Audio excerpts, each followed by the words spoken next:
ಅಕ್ರಮ ಮಣ್ಣು ಮತ್ತು ಮೋರಂ ಲೂಟಿ. ಗದಗ ಜಿಲ್ಲೆಯಲ್ಲಿ ವಿಶೇಷವಾಗಿ ಕಳಸಾಪುರ ತಾಂಡಾ ಸಮೀಪದ ಪ್ರದೇಶದಲ್ಲಿ ನಿರಂತರವಾಗಿ ಅಕ್ರಮ ಮಣ್ಣು ಮತ್ತು ಮೋರಂ ಕದನ ನಡೆಯುತ್ತಿದೆ. ನೆಲಸಮ ಮಾಡ್ತಿರುವಂತಹ JCB ಯಂತ್ರಗಳು ಗುಡ್ಡಗಳನ್ನು ಬಿಟ್ಟು ಬಿಡದಂತೆ ನೆಲದ ಮೇಲೆ ಹರಡುತ್ತಿದ್ದು ಪ್ರತಿದಿನ ಟಿಪ್ಪರ್ಗಳ ಮೂಲಕ ಮಣ್ಣು ಸಾಗಣೆ ನಡೆಯುತ್ತಿದೆ. ಕಳಸಾಪುರ ಮತ್ತು ಸುತ್ತಮುತ್ತಲಿನ ಕೆಂಪು ಮಣ್ಣಿನ ಗುಡ್ಡಗಳು ಇದರಿಂದ ಬಹಳ ಹಾನಿಗೆ ಒಳಗಾಗ್ತಾ ಇವೆ. ಆದರೆ ಸರ್ಕಾರದ ನಿಯಮಗಳನ್ನು ಉಲ್ಲಂಘಿಸಿ ನಡೆಯುತ್ತಿರುವ ಈ ಮಣ್ಣು ದಂಧೆಗೆ ಸಂಬಂಧಿಸಿದಂತೆ ಗಣಿ ಮತ್ತು ಭೂ ವಿಜ್ಞಾನ ಇಲಾಖೆಯ ಅಧಿಕಾರಿಗಳು ಹಾಗೆಯೇ RTO ಸಿಬ್ಬಂದಿಗಳು ಜಾಣ ಮೌನವನ್ನು ವಹಿಸಿದ್ದಾರೆ.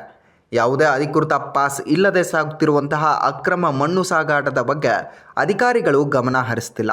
ಸ್ಥಳಕ್ಕೆ ಗದಗ ಗ್ರಾಮೀಣ ಪೊಲೀಸ್ ಅಧಿಕಾರಿಗಳು ಭೇಟಿ ನೀಡಿ ಪರಿಶೀಲನೆಯನ್ನು ನಡೆಸಿದ್ದು, ಸಾರ್ವಜನಿಕರು ಕೂಡ ಈ ದಂಧೆಗೆ ಕಡಿವಾಣ ಹಾಕಲು ಒತ್ತಾಯಿಸಿದ್ದಾರೆ.